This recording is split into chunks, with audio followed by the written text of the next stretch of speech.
करते हैं standard 8 maths lesson number 10 division of polynomials practice है 10.1। बहुत इजी लेसन है, इसमें सिर्फ आपको डिवीजन करना है, बट ये डिवीजन जो है वो सिर्फ ऑन बेसिस ऑफ नंबर्स ना होते हुए इसमें पॉलिनोमियल्स भी है। अब कैसे करना है, क्या करना है, सिंपल ट्रिक्स स्टेप्स के साथ मैं आपको समझा दूंगी, बस आपने थोड़ा सा प्रैक्टिस करना है।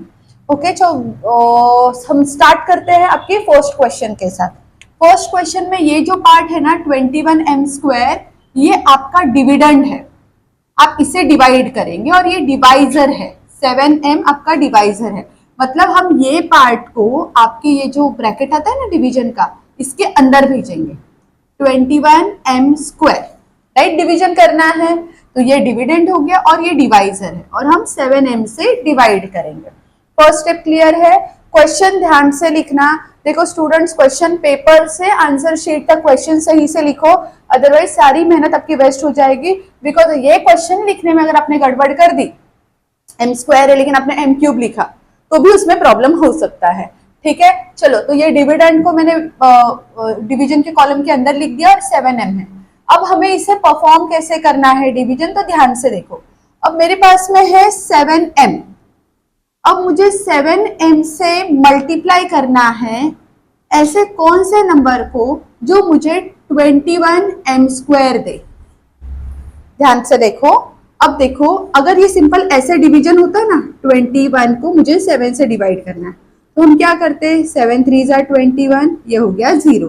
तो ये जो नंबर है ना, ये नंबर, ये हमें यहाँ पे फाइंड आउट करना है। इन शॉर्ट 7m को हमें ऐसे कौन से नंबर से मल्टीप्लाई करना है तो 21m² हमें मिले। तो ये जो पार्ट होगा ना स्टूडेंट, ये होगा आपका क्वोशंट। ठीक है, और यहाँ पे मल्टीप्लाई करके जो आंसर आ रहा है आप यहाँ पे लिखेंगे। ये एग्जाम्पल में अगर समझाओ तो देखो 7 × डैश = 21, तो हम 7 3 करते हैं कि नहीं, तो ये जो 3 आया ना इधर और मल्टीप्लाई करके क्या मिला, वो आपका आएगा यहाँ पे। सिंपल है। ठीक है, अब देखो आपके पॉलिनोमियल के क्वेश्चन में हमें क्या करना है, 7 के टेबल में हमें 21 आता है 3 पे, 7 3 = 21 और m यहाँ पे 1 है, हमें m² होना चाहिए, तो हमें और एक m लेना पड़ेगा। ठीक है, अब इसके पीछे का कैलकुलेशन देखो कैसे होता है, m × m अगर आप करोगे ना तो ऊपर 1 1 की पावर है, तो m 1 + 1 आपको देगा m²। मैं समझा रही हूँ, इतना डिटेल में आपको लिखना नहीं होता है, इसमें आपको ये पार्ट इंपॉर्टेंट है। बट ये m का क्या हुआ, मल्टीप्लाई करोगे तो m की पावर को आपको ऐड करना होता है। ठीक है, अब देखो मैंने 7m × 3m किया, मुझे मिला 21m²। तो ये जो 3m है ना वो स्टूडेंट्स आएगा यहाँ पे। मैंने मल्टीप्लाई करके क्या आंसर लाया है, वो है 21m²। So simple. अब देखो ये जो नंबर है ना, ये नंबर, इसका हमें साइन चेंज करना है। देखो ये प्लस है तो हम यहाँ पे माइनस की साइन देंगे। ठीक है, अब देखो कैसे होगा, ये है +21m², ये है -21m², तो प्लस माइनस कट होगा और आपका रिमाइंडर आएगा 0। ठीक है, अब देखो आपका क्वोशंट आया 3m और आपका रिमाइंडर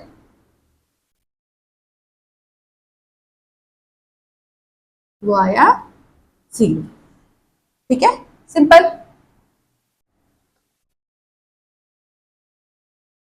ओके, अब मैं ऐसे करती हूँ, जो सेकंड क्वेश्चन है ना ये यहाँ पे लिख लेती हूँ, बिकॉज मुझे सॉल्व करने के लिए थोड़ा इजी होगा, प्लेस का भी इशू नहीं होगा। 40a³ डिवाइड बाय -10 में बात करूँ तो ये है डिविडेंड, ये है डिवाइजर। 40a³ जो है वो है डिविडेंड और -10a हो गया आपका डिवाइजर। तो 40a³ आया आपके डिवीजन कॉलम के अंदर और -10a से हम डिवाइड करेंगे। वापस आपको इतना ही सोचना है, -10a से मैं ऐसे कौन से नंबर को मल्टीप्लाई करूं जो मुझे देगा 40a³। 40a³। ठीक है, देखो 10 के टेबल में 40 आता है, 10 4 = 40 हो जाएगा, 10 4 = 40, 10 4 = 40। लेकिन अगर आप देखोगे तो 10 में माइनस की साइन लगी है, 10 में जो है ये माइनस का साइन है, तो माइनस प्लस इधर माइनस होना चाहिए, लेकिन माइनस नहीं है, तो हमें यहाँ पे माइनस का साइन देना होगा। वो कैसे होगा, देखो -10 इंटू -4, 10 4 सा 40 मिलेगा और माइनस माइनस कट हो जाएगा। ठीक है, 10 4 सा 40 होगा, माइनस माइनस कट होगा। यहाँ पे a है, यहाँ पे a क्यूब है, तो हमें a स्क्वायर लिखना होगा, राइट। a 1 की पावर है और यहाँ पे 2 की पावर, तो टोटल 3 हो गया। इतना सिंपल है। ओके, अब हमारा ये जो पार्ट है ना, ये माइनस, ओके, -4a² आपका रहेगा क्वोशंट। हमने डिवाइड करके हमें -10a इंटू -4a² करके हमें क्या मिला है, 40a³। फिर नेक्स्ट स्टेप क्या रहेगी, यहाँ पे साइन चेंज करना है, प्लस माइनस कट हो जाएगा। देखो हम बचपन में कैसे डिवीजन करते थे, फॉर एग्जांपल 12 को 4 से करना है, 4 3 12, 0 0, और हम यहाँ पे माइनस देते थे। तो बचपन में हमें कभी ये डीप में नहीं सोचना पड़ा था कि वो माइनस क्यों आता है। माइनस आने के पीछे की स्टेप ऐसी है, आपका जो भी नंबर आया है उसका नेगेटिव साइन लिखना है। अब यहाँ पे वो चीज आपको बार बार क्यों बताया जा रहा है कि साइन चेंज करो, साइन चेंज करो, बिकॉज पॉजिटिव नंबर को आप माइनस करोगे, लेकिन नेगेटिव नंबर आएगा तो आपको उसे पॉजिटिव करना पड़ेगा। इन शॉर्ट, मान लो ये -40 इधर होता तो हम उसका साइन चेंज करके प्लस कर देते। आपको आगे के क्वेश्चन में समझ जाएगा। ओके, तो क्वेश्चन देखो, क्वेश्चन आया आपका -4a² और आपका रिमाइंडर आया 0। ठीक है, करते हैं -48p⁻4, ये आपका डिविडेंड है। ओके, और आप -9p² से डिवाइड करेंगे, सो ये आपका डिवाइजर है। ओके, -48p⁻4 हम डिवाइड करेंगे -9p² से। ओके, अब ये क्वेश्चन में देखो कैसे करना है। आपके पास में -9p² है। ओके, आपको इसे मल्टीप्लाई करना है ऐसे कोई नंबर से जो आपको दे -48p⁻4।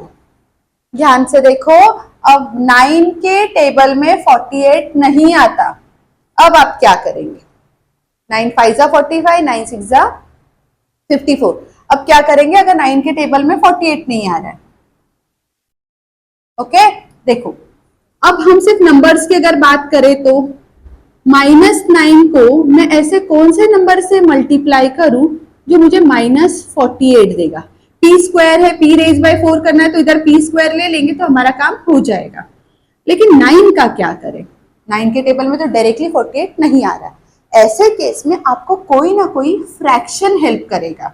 ध्यान से सुनो, फ्रैक्शन मतलब 1/2, 2/3, ऐसा कोई भी एक नंबर जो न्यूमरेटर एंड डिनोमिनेटर के साथ हो।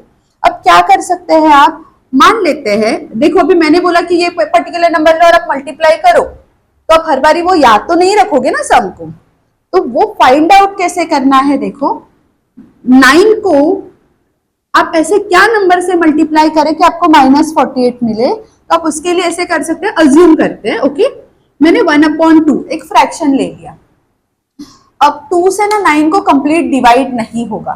ठीक है, तो ऐसे केस में मैंने क्या किया, इंस्टेड ऑफ 2 मैंने 3 से डिवाइड किया, 1/3, यानी कि डिनोमिनेटर मैंने 3 लिया। अब देखो क्या होगा, 3 1 जा और 3 3 जा। अब -3 इंटू 1 करेंगे तो मुझे तो -3 मिलेगा, लेकिन मुझे क्या चाहिए, मुझे चाहिए -48। तो ऐसा क्या नंबर है जिसे अगर हमने 3 जा किया तो हमें 48 मिल सकता है। तो देखो 16 3 जा 48 मिलेगा हमें। ओके, 16 3 जा करोगे तो आपको 48 मिलेगा। तो आपका जो आंसर आएगा इसमें, ये जो बॉक्स के अंदर आएगा वो होगा 16/3। देखो मैंने क्या किया, -9 को आपको कोई ना कोई फ्रैक्शन से मल्टीप्लाई करना होता तो आपको -48 मिलता। तो मैंने क्या किया, चलो 1/2 लेके देखते हैं, लेकिन 2 से पूरा डिवाइड नहीं होगा, तो इसीलिए मैंने क्या किया, फिर /3 कर लिया।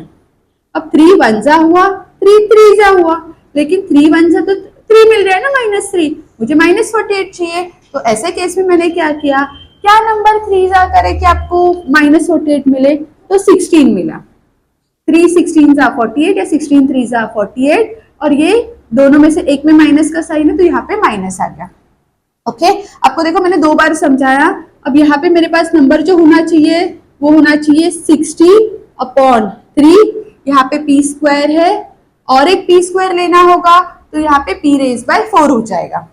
ठीक है, देखो p square into p square, ये जो ऊपर पावर है ना बच्चा, ये 2 + 2 हो जाएगा, तो p⁻4। तो p का कैलकुलेशन, ये जो p स्क्वायर है ना, ये वाला पार्ट है p स्क्वायर, 16/3 यहां से आया। ओके, चलो तो अभी हमारे पास हमारा क्वेश्चन मिल गया है। मैं डिवाइड करूंगी 16/3 p स्क्वायर से, तो मुझे मिलेगा -48 p⁻4। ओके, अब मैंने क्या कहा आपको कि ये जो नंबर आएगा नीचे, इसका साइन चेंज होगा, तो माइनस का मैंने प्लस कर दिया। ध्यान से देखो आगे क्या होगा, ये है आपका माइनस, ये है आपका प्लस, माइनस प्लस कट हो जाएगा, रिमाइंडर आएगा 0। क्लियर है? तो यहाँ पे आपका क्वोशंट आया 16/3 p स्क्वायर और आपका रिमाइंडर आया 0। सिंपल है। देखो डायरेक्टली अगर टेबल में आता तो हम इतना कैलकुलेशन नहीं करते, जैसे 7 3 हुआ या 10 4 हो गया। लेकिन आपको क्या क्या चीजों का ध्यान रखना है, सबसे पहले तो टेबल्स करेक्टली आने चाहिए, अदरवाइज आप कुछ और नंबर ना लिख दो, 9 5 48 मत कर देना प्लीज। 8th स्टैंडर्ड में ये एक्सपेक्टेशंस नहीं होते। ठीक है, और एक चीज आप क्या कर सकते हो, तो पॉलिनोमियल्स को सॉल्व करने के टाइम ये जो वेरिएबल्स है, ये जो आपको a m x जो भी दिया है, उनकी वैल्यू अगर आप मल्टीप्लाई करते तो उनकी वैल्यू बढ़ जाती है। यहाँ पे रेज बाय 1 है, रेज बाय 2 है, तो देखो ये प्लस हो जाएगा। ठीक है, आपके अगले प्रैक्टिस सेट में ना आपको ये चीज का भी बहुत ध्यान रखना होगा कि आप यहाँ से जब नंबर इधर ऊपर उठा के लिखोगे ना, तो साइन को याद से लेना। ओके, तो आपको मैं आगे समझा दूंगी। लेकिन देखो यहाँ पे ये +16 3 p स्क्वायर है, तो ये प्लस इधर आ गया। लेकिन आगे के कुछ ऐसे क्वेश्चन है ना जिसमें ये एक बड़ी सी ट्रेन बन जाएगी आपकी कैलकुलेशन करते करते, तो बीच में कुछ ना कुछ साइन आएगा, वो साइन भूलना नहीं, मेरी बात याद रखना। देखो ये नंबर जो है ना, ये एक मम्मा की तरह है और ये वेरिएबल्स बेबी की तरह है। मम्मा जिधर जाएगी बेबी को लेके जाएगी, बिल्कुल वैसे ही है। तो हमने सिर्फ 16/3 लिख के काम चलेगा नहीं, हमें p स्क्वायर भी लिखना होगा। क्लियर है? चलो आगे बढ़ते हैं।